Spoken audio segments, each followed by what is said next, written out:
What happened? Snake! Snake! When it comes to the ongoing wave of migrant rape and sexual assault in Europe, the people I feel most sorry for are the refugee-friendly progressive feminists, because when they get raped, they won't even know who to blame without being a racist. What am I saying? Of course they will. They'll blame all men, as usual, while telling everybody else not to generalise. I hadn't intended to talk about this subject again for a while, but it's International Women's Day, so how could I resist?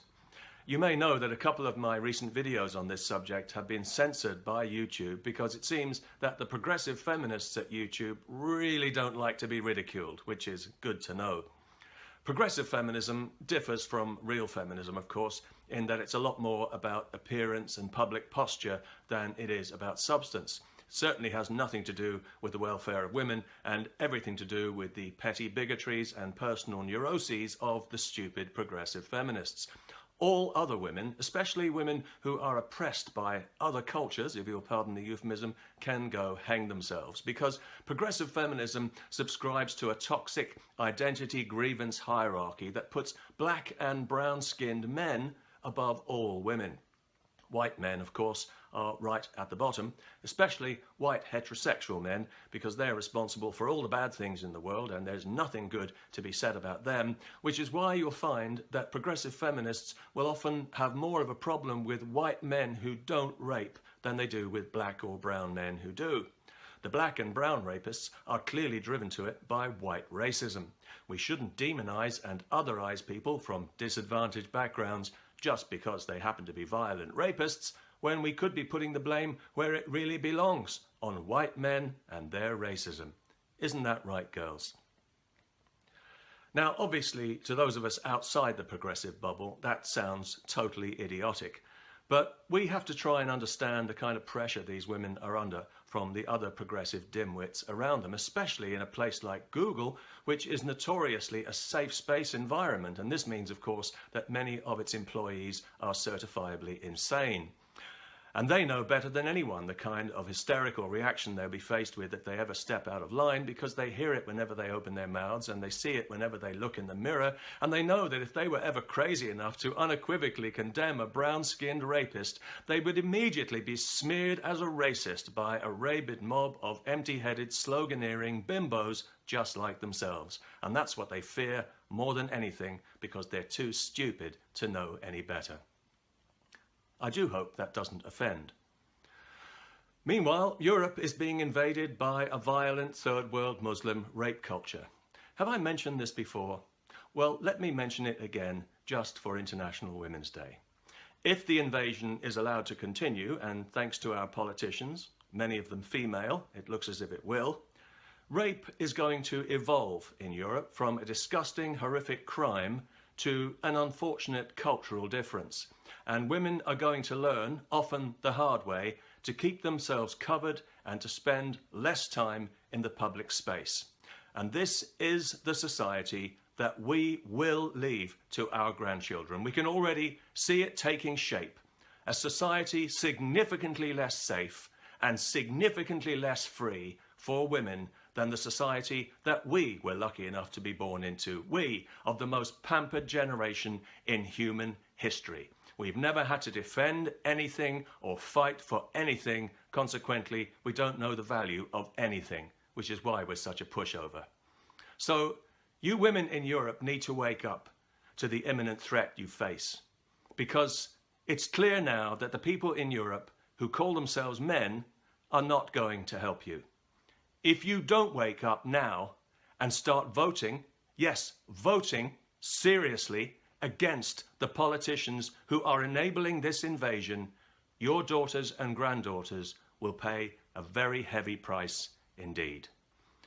And it would be so wonderful if you women at Google could help them in that by just getting out of the way.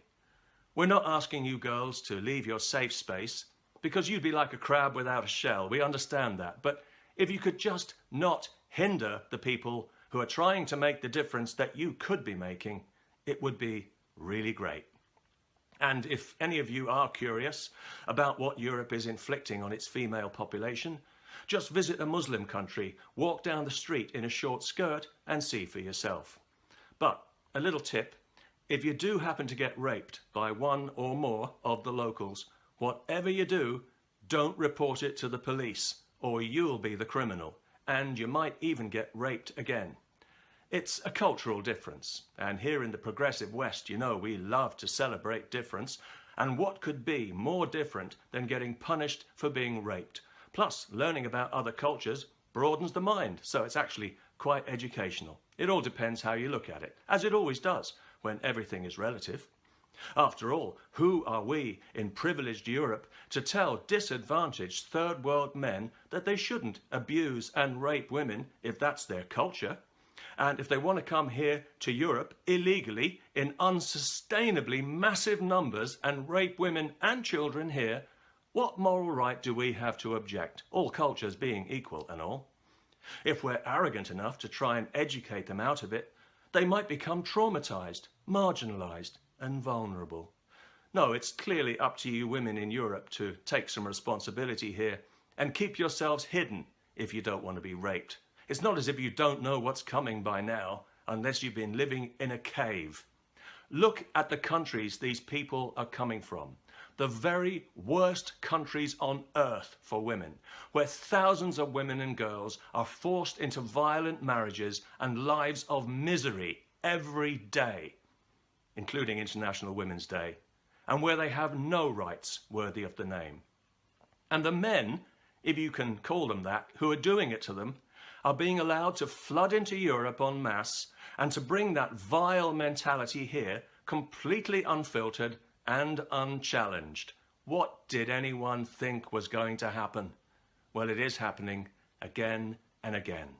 And as this invasion is allowed to continue, it will get worse and worse and worse until we are faced with a crime against humanity.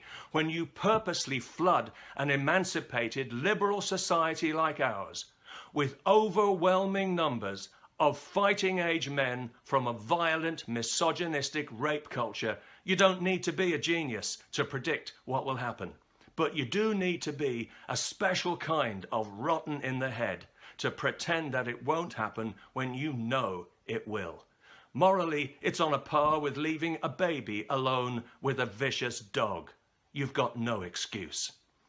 And you've got less than no excuse for censoring information about it if you call yourself a feminist. Peace. And happy International Women's Day to everyone, but especially to the progressive bimbos, male and female, at Google and YouTube.